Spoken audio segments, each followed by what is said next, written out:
Hello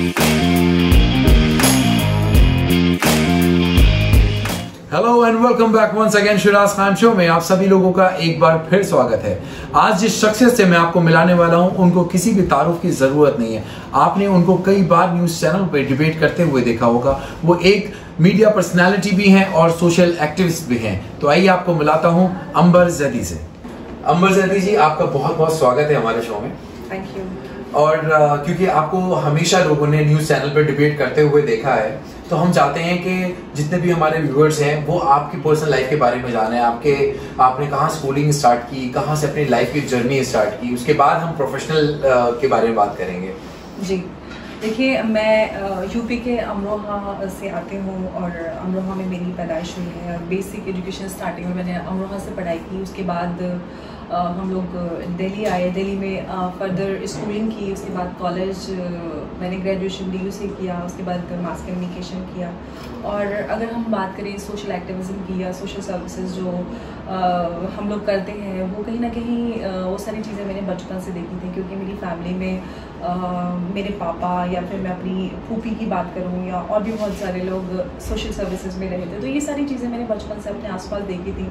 और कहीं ना कहीं मैं और भी कुछ ऐसे लोग हैं जिनसे इंस्पिरेशन मिलती थी। जैसे सलमान खान को मैं बचपन में बहुत एडमायर करती थी, उनकी स्टोरीज़ मैं पढ़ती थी। तो मुझे लगता था क्योंकि सलमान खान एक सुपरस्टार है, उनके पास बहुत सारे पैसे हैं, तो इसलिए वो सोशल सर्विसेज कर सकते हैं और हम लोग, हमारे पास उतने पैसे नहीं है तो हम लोग नहीं कर सकते।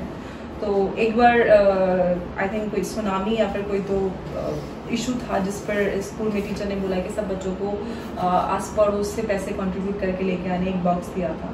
तो उससे हमें आइडिया हुआ कि हम लोग कहीं ना कहीं और लोगों की कंट्रीब्यूशन और मदद के साथ, और ना सिर्फ पैसे ही बल्कि हम खुद एक टाइम डिवोट करके लोगों के लिए कुछ ना कुछ कर सकते हैं। तो बचपन में हम लोग 12-13 साल की उम्र से हमें होप ह्यूमैनिटी 2007 में हमारी रजिस्टर्ड है। तब से मैं और मेरी सिस्टर होप ह्यूमैनिटी के अंडर हम लोग काम करते आ रहे हैं। हम लोग एजुकेशन और विमेन एम्पावरमेंट के लिए काम करते हैं, जिसमें अंडर प्रिविलेज बच्चों की पढ़ाई से लेकर उनकी nutrition, health care, skill trainings या फिर ऐसे बहुत सारे काम हैं जो हम लोग करते आए हैं। अच्छा, मगर उससे पहले मैं जानना चाहूँगा कि आपकी फैमिली में कितने लोग हैं? और जाहिर बात है क्योंकि फैमिली की एक सपोर्ट होना बहुत ज़रूरी है किसी भी काम को करने के लिए। तो क्या आपके साथ भी ऐसा ही हुआ कि फैमिली की सपोर्ट मिली? प्रोफेशनली एक बड़ी फिल्म मेकर बनना चाहती हूँ, तो अभी छोटी चीज़ें करती रहती हूँ, बट आगे इरादा है और उम्मीद ही करती हूँ कि मैं एक दिन अच्छी कंटेंट बेस्ड फिल्में बना पाऊँ। और सोशल एक्टिविज़म को मैं प्रोफेशन नहीं लेती, क्योंकि मैं उसको बचपन से करती आ रही हूँ और ये उसे पैसे या आप नाम तो कमा सकते हो, क्योंकि हम अच्छा काम करते तो नाम ज़रूर मिलता है, लेकिन वो मेरा प्रोफेशन नहीं है। प्रोफेशन में मेरा फिल्म मेकिंग है और आगे चल के मैं एक बड़ी फिल्म मेकर बनना चाहती हूँ। और एजुकेशन की बात हो गई, प्रोफेशन की बात हो गई, लेकिन हम फैमिली सपोर्ट की बात करते हैं। तो अगर मैं अपनी बात करूँ, मैं एक मुस्लिम लड़की हूँ, उसके बाद फिर सैयद फैमिली से होना और उसके बाद यहाँ तक पहुँचना, आप शायद समझ सकते हैं कि कितना कॉम्प्लिकेशन और कितनी कैसी जर्नी रही होगी। तो इसमें अगर मैं पूरा क्रेडिट अगर किसी को जाता है तो वो मेरी मदर है। मेरी मम्मी ने बहुत ज़्यादा मुझे और मेरी बहन को दोनों को बहुत ज़्यादा सपोर्ट किया, क्योंकि कहीं ना कहीं वो बहुत ज़्यादा पढ़ी लिखी नहीं है, हाईली क्वालिफाइड नहीं है, लेकिन उसके बावजूद भी वो जो आसपास इनइक्वालिटीज़ होती हैं, जो चीज़ें औरतों के साथ गलत होती हैं हमारे समाज में, वो उन चीज़ों को देख के आई थी और वो हमेशा वो यही कहती थी कि मैं अपनी बेटियों को वो चीज़ उनके साथ नहीं होने दूँगी जो मेरे साथ हुआ है। कम उम्र में शादी कर देना या उनको हायर एजुकेशन का मौका ना देना और उनको हाईली एजुकेटेड होने के बावजूद भी काम करने के लिए उनको बाहर ना जाने देना, उनकी एक पहचान न बने देना, बहुत सारे ऐसे इश्यूज़ हैं जिनको हम अपने आसपास देखते हैं, लेकिन हमको ऐसा लगता है कि हमारे साथ नहीं हो रहा है, हमारा क्या मतलब है, दूसरे के यहाँ हो रहा है तो ठीक है, जब तक हमारे साथ वो ना हो। तो हम जब तक इस इग्नोरेंट मोड में रहते हैं तो कहीं ना कहीं हम इन सारी चीज़ों को इग्नोर करके समाज में जो ख़राब चीज़ें हो रही हैं उनको होने देते हैं। लेकिन एक दिन हम सबको एक ज़िम्मेदार सिटीज़न होने के नाते हम सबकी ज़िम्मेदारी ये होती है कि हमारे आसपास जो हो रहा है हम उसको पे आवाज़ उठाएं और उसको सही करने की कोशिश करें। हमारे देश में लोगों की सबसे ज़्यादा बड़ी प्रॉब्लम ये है कि हर चीज़ के लिए हम सरकार पे जिम्मेदारी डाल के और ठीकरा फोड़ के चार बुराइयां करने बैठ जाते हैं कि सरकार ने ये किया, नहीं किया, वो नहीं किया। हमने क्या किया, हम इस पर कभी बात नहीं करते। हम सरकार चुनते वक्त ये नहीं देखते कि उन्होंने पिछला काम कैसा किया है, किसका कैंडिडेट का क्या पोर्टफोलियो रहा है। हम अपनी जाति या कहीं ना कहीं कुछ पैसों या कुछ चीज़ों पे बिक कर वोट करते हैं और फिर हम बात करते हैं देश के सुधरने की या अपने आसपास के हालातों की। तो ऐसे में हम क्या उम्मीद कर सकते हैं? और हमारा देश बदल रहा है, लेकिन अभी भी बहुत सारी चीज़ें ऐसी हैं ग्राउंड पे जिन पे फोकस करने की बहुत ज़्यादा ज़रूरत है। अच्छा अंबर, ये बताएं कि जाहिर सी बात है आपकी मदर ने बहुत ज़्यादा सपोर्ट किया है आपके करियर में, आपकी जर्नी में, मगर जो रिलेटिव्स हैं उनका कैसा नज़रिया रहा जब आप घर से बाहर निकली, आपने काम किया, आप इनफैक्ट न्यूज़ चैनल पर डिबेट करते हुए दिखती हैं, तो रिलेटिव्स का जो नज़रिया होता है वो तो बिल्कुल अलग ही होता है। जी देखिए, जब स्टार्टिंग में ही जब मेरी मदर ने हम लोगों ने साइंस से पढ़ाई की तो लोगों को सबसे पहले ये लगता है कि लड़कियों को साइंस से पढ़ने की क्या ज़रूरत है, क्योंकि उनकी तो शादी हो जाती है, लड़कियों को पढ़ लिख के भी खाना बनाना पड़ता है। तो बहुत सारे लोग आसपास यही बोला करते थे, अरे इतना पैसा क्यों खर्च करना है लड़कियों पर, इनका दहेज इकट्ठा करो और शादी करो। तो ये स्टार्टिंग से था, लेकिन जैसे जैसे हम लोग बड़े होते गए, हम खुद को प्रूव करते गए, वही लोग बोलने वाले ये कहते हैं तुम्हारी बेटियाँ तो लड़कों से भी ज़्यादा बेहतर है, अच्छा कमाती हैं, अच्छा करती हैं। तो ऑल्दो वो सारी चीज़ें जब आप कुछ बन जाते हो, कुछ फेमस हो जाते हो, तो वो लोग जो आपके रिश्तेदार भी नहीं होंगे तो वो भी आपके रिश्तेदार बन जाते हैं। तो ये तो होता ही है, लेकिन ये ऊपर वाले का शुक्र है कि अल्लाह ने वो मौका दिया और यहाँ तक पहुँचाया। और कभी भी इस चीज़ का मैं कभी घमंड या गुमान नहीं करती कि अरे मैं तो ये हूँ या मैं तो वो हूँ। हम सब मेहनत करें तो कोई भी कहीं भी पहुंच सकता है। Absolutely. लेकिन वही है कि हमें वो डेडिकेशन और वो मेहनत करने का वो जज्बा होना चाहिए कि हमने जो सोचा है उसको हम पा सकें। ख्वाब तो बहुत सारे लोग देखते हैं, लेकिन उसको पूरा करने का जज्बा और हिम्मत हर किसी में नहीं होती। अच्छा ये बताएं कि जाहिर सी बात है कि आपने जब इस करियर की शुरुआत की तो आप शुरू से न्यूज़ डिबेट में नहीं थी, मगर आपने एक अपना करियर कौन से ईयर में स्टार्ट किया, कौन सी वो फर्स्ट जॉब थी जहां से आप शुरुआत की, और फिर उसके बाद न्यूज़ डिबेट में आना कैसे पॉसिबल हुआ, ये किस तरीके का ट्रांसफॉर्मेशन था? देखिए, करियर मैंने आपको पहले ही बताया, ये मेरा करियर नहीं है। मैंने बहुत छोटी उम्र से सोशल एक्टिविटीज़ में मैं और मेरी सिस्टर रही, तो हमने कभी सोचा नहीं था कि हम जो कर रहे हैं उसको लेकर हम कहीं पे टीवी पे या हम उससे बहुत फेमस हो जाएंगे। हम बस अच्छी नीयत से लोगों के लिए काम करते आ रहे थे और आज भी हमने अपना तरीका नहीं बदला है। हम आज भी लोगों के बीच ग्राउंड में जाकर काम करते हैं।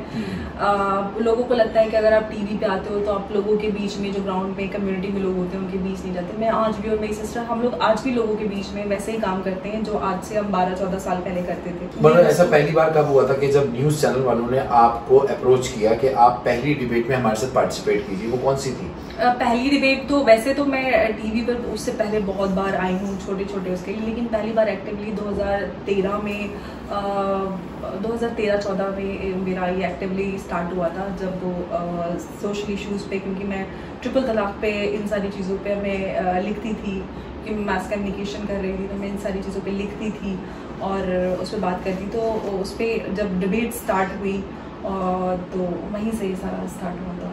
आई थिंक सबसे बड़ा जिससे रिकग्निशन मिली वो फतेह का फतवा था। तो तारिक फतेह का फतवा, फतेह का फतवा, उससे मुझे काफ़ी पहचान मिली थी। और उसके बाद उससे पहले भी रहा है, लेकिन फतेह का फतवा एक ऐसा रहा है जिससे बहुत लोगों ने पहचाना, और उससे पहले शायद इस तरीके से खुलकर किसी भी मुस्लिम लड़की ने ऐसे मुद्दों पर बात नहीं की थी, तो वो शुरुआत थी। अच्छा अंबर जैदी जी, ये बताइए, बीइंग अ मीडिया पर्सनालिटी, बहुत बार ऐसा होता है कि आपको लोग क्रिटिसाइज बहुत ज़्यादा करते हैं, आपके काम को अगेंस्ट होते हैं, उन्हें ऐसा लगता है कि शायद आप उनकी कम्युनिटी के खिलाफ बात कर रही हैं। इस बात को फिर किस तरीके से फेस करते हो आप? देखिए, मुझे लगता है कि लोगों को वाकई में ऐसा लगता है, लेकिन मैं कम्युनिटी कभी भी अगेंस्ट नहीं हूँ। मुझे लगता है मुझसे बेहतर मुसलमान कोई और नहीं है। हम नमाज पढ़ना या बुर्का ओढ़ना या टोपी ओढ़ना इस्लाम नहीं है। इस्लाम है हक परस्ती और सच्चाई के लिए खड़े होना, सबसे बड़ी हमारा दीन हमें ये सिखाता है। और जबकि इसके उलट चीज़ें हो रहा है, हम कहीं ना कहीं टोकनिज्म में बहुत ज़्यादा लोग बिलीव करने लगे हैं कि अरे आप वो टोपी पहने या मैं आपकी बात करूं तो शायद आपको भी बहुत सारे लोग क्रिटिसाइज करते होंगे। तो जबकि आपको पता होगा कि आप क्या करते हैं और आप कितने कौन से ऐसे काम कर रहे हैं जो सही है और या गलत है। तो हम क्या जानते हैं, और इस्लाम वैसे भी पूरी की पूरी कहता है कि नीयत पे डिपेंड करता है, और हमारी नीयत क्या है ये हम जानते हैं और अल्लाह जानता है। मैं सच्चाई के लिए और अच्छाई के लिए काम करती हूँ, और स्टार्टिंग में मुझे बहुत ज़्यादा मैं डिस्टर्ब होती थी। इनफैक्ट मैं कमेंट्स और ये सारी चीज़ें देख के रोती थी, डिप्रेस हो जाती थी। देन जब मैंने खुद ये सोचा कि साथ में लोग प्यार भी तो बहुत करते हैं, बहुत सारे लोग अप्रिशिएट करते हैं, तोहफे देते हैं और बहुत सारी अप्रिसिएशन मिलती है, तो मुझे लगता है मैं पॉजिटिव पे ज़्यादा फोकस करती हूँ। लोग गाली भी देते हैं, यहाँ तक कि बहुत सारे लोग, अनजान लोग आपके बारे में बड़े बड़े फेक क्लेम्स करते हैं कि आपको इतना पैसा वहाँ से मिलता है, इतना यहाँ से मिलता है, और ऐसी बहुत सारी अटपटी झूठी बातें होती हैं। और वैसे भी कहीं ना कहीं आपकी पब्लिक लाइफ होने का सबसे बड़ा ड्रॉबैक यही होता है कि सच्चाई से ज़्यादा, हकीकत से ज़्यादा आपके बारे में झूठ होते हैं, जो लोग क्लेम करते हैं कि सच है, जबकि सच्चाई से कोई लेना देना नहीं होता। तो ये सारी चीज़ें मुझे स्टार्टिंग में बहुत डिस्टर्ब करती थी, लेकिन अब मुझे उन सारी चीज़ों से फर्क नहीं पड़ता।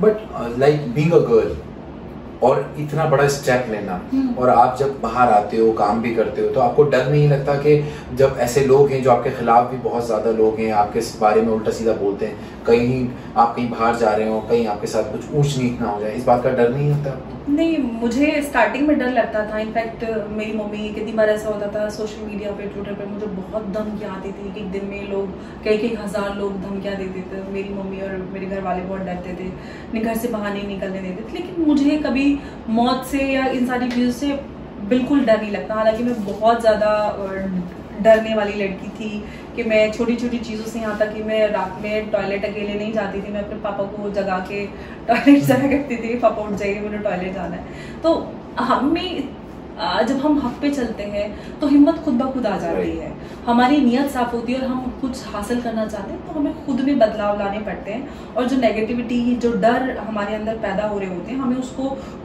कंट्रोल करना। आज भी बहुत सारी चीज़ें होती हैं, जब मैं कोई अच्छे काम करती हूँ या सोशल सर्विसेज से रिलेटेड चीज़ें होती हैं, किसी की मदद है, कुछ भी, तो कहीं ना कहीं जब इसे सोच दिमाग में आने लगती है, अरे XYZ ने थैंक यू नहीं बोला, तो फिर मैं सोचा रही मैंने क्या काम कि उससे थैंक यू सुनने के लिए क्या गाना है, तो मैं उन सोच को दबाती हूँ। मैं वो दीन हमारा या हमारा जो एक ह्यूमैनिटी है जो हमें सिखाती है, हमको जब कोई अच्छा काम करते हैं तो हम किसी से बदला लेने के लिए नहीं करते या तारीफ हासिल करने के लिए नहीं करते।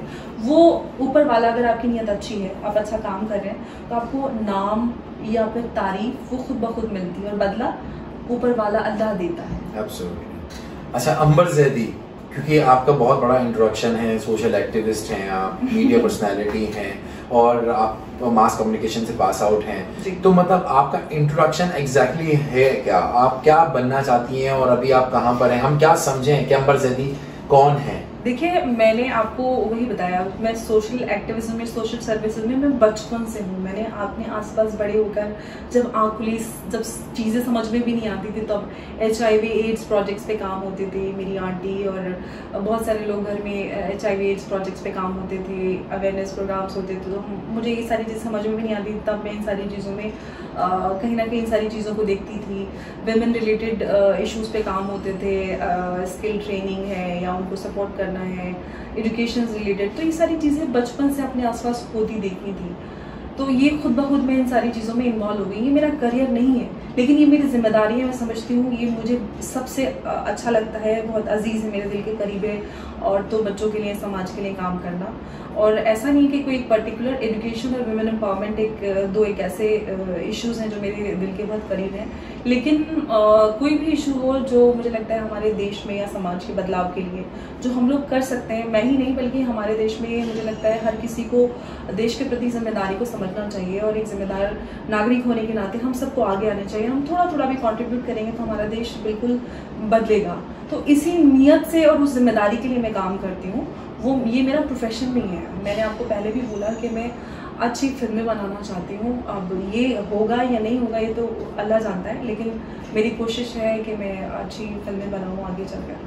जब आप फिल्मों की बात करती हैं और आप मुस्लिम कम्युनिटी से बिलोंग करती हैं, तो ये अपने आप में ही बहुत बड़ी कंट्रोवर्सी फिर दोबारा से आ जाती है। आप हर वो काम क्यों करना पसंद करती हैं जिसमें कहीं कंट्रोवर्सी पैदा हो जाए? किसने कहा? आपने देखिए, आप हमारा बॉलीवुड का इतिहास देखें, उसमें मुस्लिम एक्टर्स का, फिल्म मेकर्स का बहुत बड़ा कंट्रीब्यूशन रहा है सिनेमा में। तो आप किसने कहा कि फिल्में बनाना इस्लाम में जायज़ नहीं है या मुसलमान नहीं करते आए हैं? हमेशा से अगर आप एक्ट्रेसेस की बात करें, कितने 100 साल से ज़्यादा बॉलीवुड को हो चुके हैं सिनेमा जगत को, उसमें आप नंबर उठा के लिए आपकी उंगलियां थक जाएंगी, लेकिन आपको एक्टर्स फिल्म मेकर्स के नाम कम नहीं होंगे। ये तो आपकी सोच पे है। वही है कि हम खुद अपने दिमाग में डिसाइड कर लेते हैं क्या सही है और क्या गलत है। मैं जानती हूँ कि मैं कितनी सही हूँ, मैं कितनी गलत हूँ, आप जानते हैं आप कितनी कहीं गलत हो। वो बैठ के डिसाइड कर सकते हैं, क्योंकि वो उनकी डेफिनेशन है, वो उनका ओपिनियन है, वो उनकी सोच है।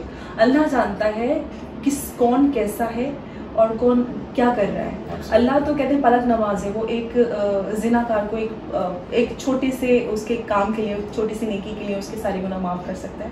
तो हम कौन होते हैं? हमें इस्लाम को, अल्लाह को समझना होगा। हम लोगों पे जबरदस्ती अल्लाह से इतना डराते हैं जैसे कि अल्लाह पता नहीं कौन सी डरावनी चीज़ है। अल्लाह तो 70 माँ की तरह प्यार करता है। 70 माँ, एक माँ हमारी जिंदगी भर गलतियाँ माफ कर सकती है। तो अल्लाह ने, हम ईमानदारी से काम करते हैं। आप खुद एक्टर हैं, आप बताइए एक्टिंग करना आसान है? बहुत मुश्किल काम है। तो फिर आप क्यों कह रहे हैं कि आप गलत काम करने की बात कर रहे हैं? फिल्म मेकिंग में आप देखिए कितना काम, मेहनत करनी पड़ती है, आपको रिसर्च करना पड़ता है, आपको लिखना पड़ता है, आपको उन इश्यूज को, उन मुद्दों को समझना पड़ता है। और फिल्म मेकिंग समाज के बदलाव के लिए होती है। हर इंसान वैसी फिल्में नहीं बना रहा। मैं उस कंटेंट की बात नहीं कर रही हूँ। मैंने स्टार्टिंग में बोला कि मैं issue based, content based cinema की बात कर रही हूँ। कुछ ऐसे काम जो उन ऐसे मुद्दों पर जिन पर शायद और भी लोग काम कर रहे हैं, लेकिन और आगे उन इश्यूज पे, मुद्दों पे बात हो सके जिन पर लोगों का ध्यान नहीं जाता।